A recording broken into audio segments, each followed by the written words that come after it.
Hello बच्चों, quadratic equation में मैं ऑलरेडी 23 क्वेश्चंस 3 पार्ट्स में डिस्कस कर चुका हूं। बट मुझे लगा कुछ और क्वेश्चंस डिस्कस करने चाहिए, इसलिए मैं एक वीडियो और बना रहा हूं। तो क्वेश्चन देखिए next. If the roots of the quadratic equation C square minus A B bracket के अंदर है और बाहर है X square minus 2 into bracket के अंदर A square minus B C into X plus bracket में B square minus A C is equal to 0। तो ये देखिए एक्स में क्वाड्रेटिक इक्वेशन है, करा इसके रूट्स रियल और इक्वल हैं, तो शो करना है either A is equal to 0 और A cube plus B cube plus C cube is equal to 3abc। अब इस क्वाड्रेटिक इक्वेशन में कैपिटल ए मैं लेट कर रहा हूँ, एक्स स्क्वायर का जो कोफिशिएंट है वो कैपिटल ए है, that is C square minus A B. X का कोफिशिएंट मैं कैपिटल बी लेट कर रहा हूँ, that is -2 times A square minus B C. और जो कांस्टेंट टर्म है उसको मैं कैपिटल सी लेट कर रहा हूँ, बी स्क्वायर माइनस ए सी। अब क्वेश्चन में क्या बोला है कि रूट्स इसके रियल और इक्वल हैं, it means B square minus 4ac is equal to 0 होना चाहिए। तो अब बी की वैल्यू, ए की वैल्यू और सी की वैल्यू पुट कर दी। अब क्या करना है, इसका होल स्क्वायर ब्रेक कर दीजिए, तो -2 का स्क्वायर 4 बन जाएगा और ए माइनस बी का स्क्वायर अप्लाई कर दो, तो A square plus B square -2ab, तो ए टू द पावर 4 बन गया और A B square C square बन जाएगा -2 times A square into B C. और ये दोनों ब्रैकेट हम आगे मल्टीप्लाई कर देंगे, तो दोनों ब्रैकेट मल्टीप्लाई करोगे तो ये 4 टर्म्स देखिए बन रही हैं। ये आपकी 3 टर्म्स एज इट इज़ लिख दी और ये 4 कॉमन ले चुका हूँ मैं, तो 4 कॉमन ले लेंगे। तो उसके बाद इन दोनों ब्रैकेट को मल्टीप्लाई करो, सी square B square C square into ए सी, माइनस यहाँ भी है और माइनस यहाँ भी है, प्लस हो जाएगा तो ए सी क्यूब बन जाएगा। और फिर minus A B into B square, A B cube बनेगा, माइनस और माइनस प्लस हो जाएगा, तो ये ए बी क्यूब प्लस का आ गया, माइनस और माइनस प्लस हो जाएगा, ए इंटू ए स्क्वायर बी सी, ए स्क्वायर बी सी प्लस का और ए माइनस, तो ये माइनस ए स्क्वायर बी सी बन जाएगा। अब इस 4 को इधर लेके आओगे तो 0 के साथ ये 0 बन गया। अब A to the power 4 as it is और ए बी क्यूब मैंने लिख लिया, ए सी क्यूब भी लिख दिया और ये प्लस का B square C square plus का बी स्क्वायर सी स्क्वायर और माइनस का बी स्क्वायर सी स्क्वायर, ये दोनों टर्म कैंसिल हो जाएंगी और -2a स्क्वायर बी सी और माइनस ए स्क्वायर बी सी, तो ये बन जाएगा माइनस का 3a स्क्वायर बी सी और इसको हम लिखेंगे इक्वल टू में 0। अब ये सारी टर्म्स जो आप देख रहे हो लेफ्ट हैंड साइड में सबसे ए कॉमन मिल जाएगा, तो ए कॉमन कर दीजिए, तो ये बन गया ए क्यूब, इधर बन गया बी क्यूब, ए बन गया सी क्यूब और इधर क्या बनेगा 3abc, that is equal to 0। अब दो फैक्टर्स मल्टीप्लाई में है और इनका मल्टीप्लिकेशन 0 है, तो दोनों फैक्टर्स को अलग अलग 0 पुट कर दो, तो ए की वैल्यू एक तो 0 आ गई और दूसरा फैक्टर 0 पुट करोगे तो ये बनेगा A cube plus B cube plus C cube minus 3abc is equal to 0। हमें प्रूफ भी यही करना था कि अगर रूट्स रियल और इक्वल हैं तो शो करिए कि या तो ए 0 होगा या A cube plus B cube plus C cube की वैल्यू 3abc होगी।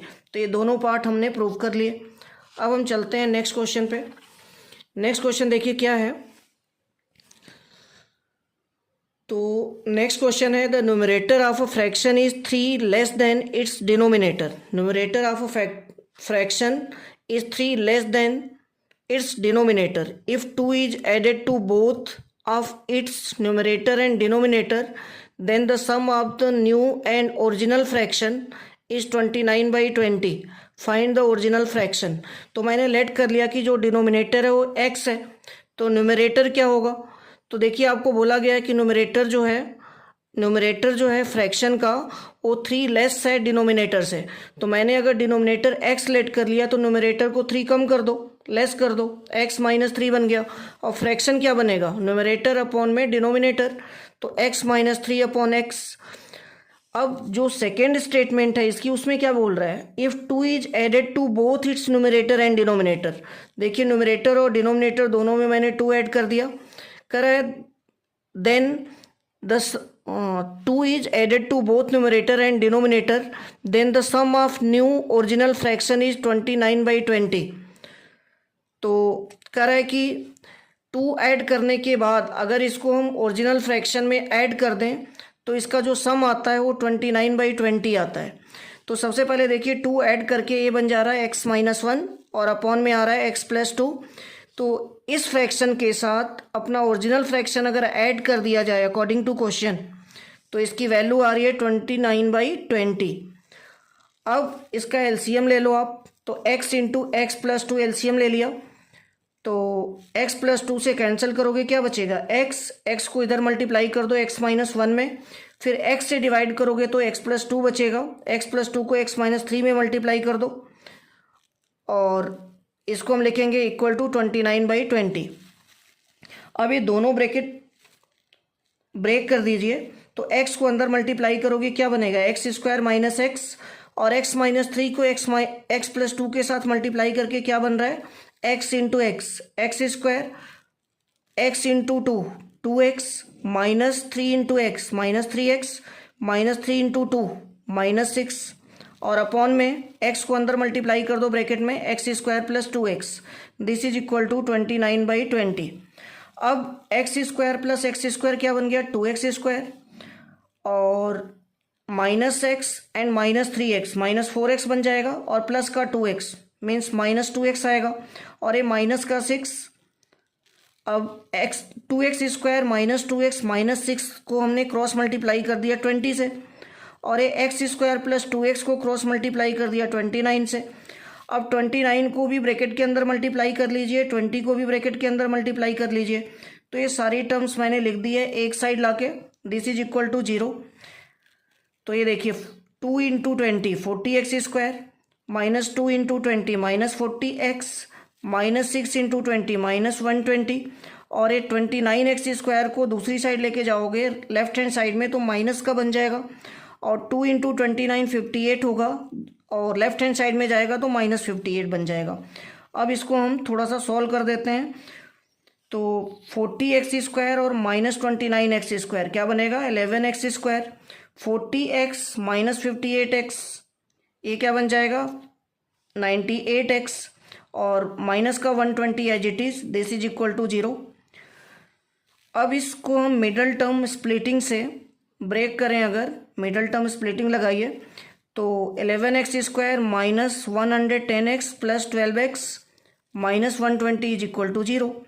120 को अगर हम 120 इंटू 11 को ब्रेक करके हमने 98 बनाना है तो ब्रेक करके बन रहा है 110 और 12, तो माइनस का 110 और प्लस का 12 बन जाएगा आपका माइनस का 98। अब क्या करें, अब इस एक्सप्रेशन में जो फर्स्ट 2 टर्म्स हैं उसमें 11x कॉमन ले लीजिए तो यहाँ से क्या बचेगा x और यहाँ से बचेगा -10, तो x -10 आ गया। अब इधर से ये लास्ट की जो 2 टर्म्स हैं इसमें से 12 कॉमन करिए, 12 कॉमन करेंगे तो क्या आएगा ब्रैकेट में x -10, x -10 इधर भी है और इधर भी है, कॉमन ले लीजिए।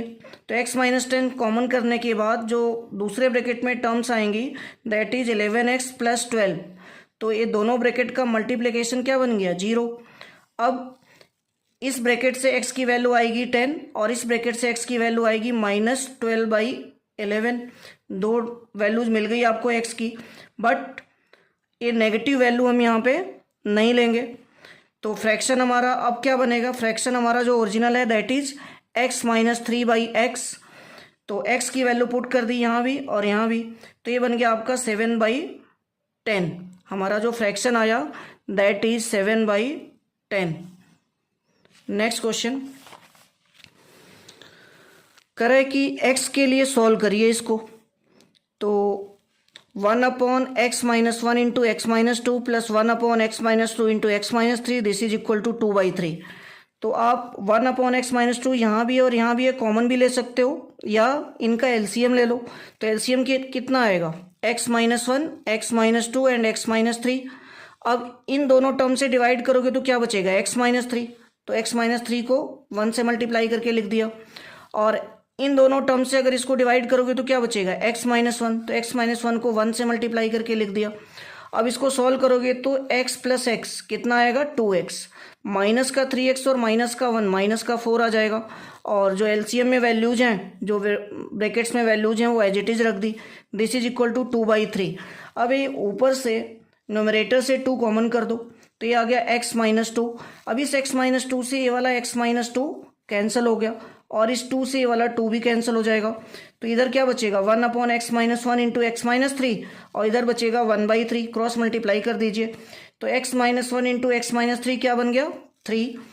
तो अब इन दोनों ब्रैकेट को अगर हम मल्टीप्लाई करें तो क्या बनेगा x into X X square, x into -3 -3x, minus 1 into X minus X, minus 1 into -3 +3 बन जाएगा। This is equal to 3। अब ये 3 से 3 कैंसिल हो गया तो ये बन गया x square minus 4x, X square minus 4x is equal to 0। x common ले लो तो ब्रैकेट में आएगा x माइनस 4। तो अब दो फैक्टर्स हैं, इनका मल्टीप्लिकेशन अगर 0 है तो दोनों फैक्टर्स को अलग अलग इक्वल टू 0 पुट कर दो तो x की वैल्यू एक तो 0 आ जाएगी और दूसरी आ जाएगी 4। तो ये दो वैल्यूज आपको मिल रही हैं। Next, the diagonal of a rectangular field is 16 metre more than the shorter side. The diagonal of a rectangular field is 16 more than the shorter side.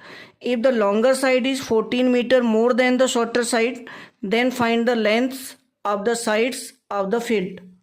Lengths of the sides of the field. तो देखिए shorter side मैंने late कर लिया x metre, तो longer side क्या होगी, कह रहा है लॉन्गर साइड जो है 14 मीटर शॉर्टर साइड से ज़्यादा है। और क्या बोल रहा है, डायगोनल जो है रेक्टेंगुलर फील्ड का that is 16 metre more than the shorter side. तो शॉर्टर साइड हमारी x है, मैंने लेट किया यहाँ पे तो इसमें 16 ऐड कर दिया तो ये डायगोनल बन गया। अब मैंने इस रेक्टेंगुलर फील्ड का डायग्राम बनाया तो ABCD ये रेक्टेंगुलर फील्ड है जिसकी शॉर्टर साइड मैंने x लेट की है और ये लॉन्गर साइड आपकी बन गई x प्लस 14 और डायगोनल क्या बन गया x प्लस 16। अब ये देखिए राइट एंगल ट्रायंगल है, ABC is right angle triangle, तो पाइथागोरस अप्लाई कर दो। AC square is equal to AB square plus BC square. अब AC की वैल्यू भी पुट कर दी, AB की वैल्यू भी पुट कर दी और BC की वैल्यू भी पुट कर दी। इसका भी होल स्क्वायर ब्रेक कर दो और इसका भी होल स्क्वायर ब्रेक कर दो। तो x का स्क्वायर x स्क्वायर, 16 का स्क्वायर 256 और प्लस में 2AB आएगा तो ये बन जाएगा 32x और इसको ब्रेक करोगे तो ये आएगा x square plus 196 plus 28x। अब x स्क्वायर से एक x स्क्वायर आपका कैंसिल हो जाएगा, x स्क्वायर से एक x स्क्वायर आपका कैंसिल हो गया तो देखिए क्या बचा, x square plus 28x minus का 32x प्लस 196 माइनस का 256 इज इक्वल टू 0। तो इसको सॉल्व करोगे तो ये आ रहा है x square minus 4x minus 60 is equal to 0। अब मिडल टर्म स्प्लिटिंग लगा दीजिए, फैक्टराइज कर दो इसको तो x square minus 10x plus 6x minus 60 is equal to 0। Factorisation आना चाहिए एक्चुअली आपको। अब फर्स्ट टू टर्म से अगर x कॉमन ले लें तो यहाँ बचेगा x माइनस 10 और यहाँ से 6 कॉमन ले लो प्लस का तो ये बचेगा x minus 10। This is equal to 0। अब x माइनस 10 इधर भी है और इधर भी है, कॉमन ले लो तो दूसरे ब्रैकेट में क्या आएगा x plus 6 into X minus 10 is equal to 0। अब x की दो वैल्यूज आ जाएंगी, दोनों factors individually 0 equal to 0 put कर दो तो एक x की वैल्यू आ गई प्लस 10 और दूसरी आ गई माइनस 6। माइनस 6 हम नहीं लेंगे, इसको रिजेक्ट कर दिया, क्यों, क्योंकि लेंथ हमारी नेगेटिव नहीं होगी। तो x की वैल्यू 10 आ गई तो एक आपको विड्थ तो मिल गई, एक लेंथ आपको मिल गई, शॉर्टर साइड मिल गई। अब लॉन्गर साइड हमारे पास है x प्लस 14 तो x की वैल्यू 10 पुट करोगे तो 10 प्लस 14 कितना बन जाएगा 24 मीटर और ये है आपका x is equal to 10 metre. Next question है a rectangular park is to be designed whose breadth is 3 meter less than its length. Its area is to be 4 square meter more than the area of the park that has already been made in the shape of an isosceles triangle with its base as the width of the rectangular park and the altitude 12 meter. Find its length and breadth of the rectangular park. तो देखिए breadth मैं let कर रहा हूँ x metre तो length इसकी कितनी होगी, लेंथ जो है ब्रेड्थ से 3 मीटर ज़्यादा है, क्योंकि ब्रेड्थ लिखा है कि breadth is 3 metre less than the length, तो लेंथ 3 मीटर एक्स्ट्रा, तो x प्लस 3 बन गई। अब एरिया क्या होगी, x इंटू एक्स प्लस 3। इसमें एक चीज़ और क्या बोला है, कह रहा है कि its area is to be 4 square meter more than the area of the park that has already been made in the shape of an isosceles triangle with its base as the breadth of the rectangular park। तो rectangular park की जो breadth है वही जो है triangular park का base है, तो बेस हमने लेट कर लिया, फिर x होगा। एरिया क्या बनेगी ट्रेंगुलर पार्क की, एरिया बनेगी 1/2 इंटू बेस इंटू हाइट, तो 1/2 इंटू बेस x है और हाइट आपको गिवन है, एल्टीट्यूड देखिए 12 मीटर गिवन है, तो 1/2 इंटू एक्स इंटू 12, ए बन गया आपका 6x। अब क्वेश्चन में क्या बोल रहा है आगे, कह रहा है कि area of rectangular park is 4 square metre more than the area of the park that has already been made in shape of isosceles triangle. मतलब रेक्टेंगुलर पार्क की जो एरिया है वो ट्रायंगुलर पार्क की एरिया से 4 स्क्वायर मीटर ज़्यादा है, तो ट्रायंगुलर पार्क की एरिया भी हमने फाइंड आउट की है 6x, इसमें 4 ऐड कर दिया, तो ये बन गई रेक्टेंगुलर पार्क की area plus 4 square metre extra, that is equal to area of rectangular park. तो ट्रायंगुलर पार्क की area plus 4 square metre is equal to area of rectangular park. अब इसको सॉल्व कर दीजिए, x को अंदर मल्टीप्लाई कर दो, X square plus 3x is equal to 6x plus 4। तो इसको सॉल्व करके क्या बन रहा है, एक्स स्क्वायर प्लस का 3x और माइनस का 6x क्या बनेगा, माइनस का 3x और 4 इधर आएगा, -4 इज इक्वल टू 0। अब इसको मिडल टर्म स्प्लिटिंग से ब्रेक कर दो, तो X square minus 4x plus X minus 4 is equal to 0। X common ले लो फर्स्ट 2 टर्म से, तो ये आ जाएगा x माइनस 4 और यहाँ से +1 कॉमन कर दीजिए, x minus 4 is equal to 0। अब x माइनस 4 इधर भी है और इधर भी है, कॉमन कर दो, तो दूसरे ब्रैकेट में क्या बचा, x plus 1 this is equal to 0। अब x की दो वैल्यूज आ गई, एक तो आ गई +4 और दूसरी आ गई -1। x है क्या, एक्चुअली ब्रेड्थ है, that can not be negative, तो इसको मैंने रिजेक्ट कर दिया, तो x की वैल्यू आ गई 4, मतलब विड्थ आपको मिल गई 4 मीटर और लेंथ कितनी है x प्लस 3 मीटर, तो 4 + 3 करोगे तो 7 मीटर आ जाएगा। Thank you.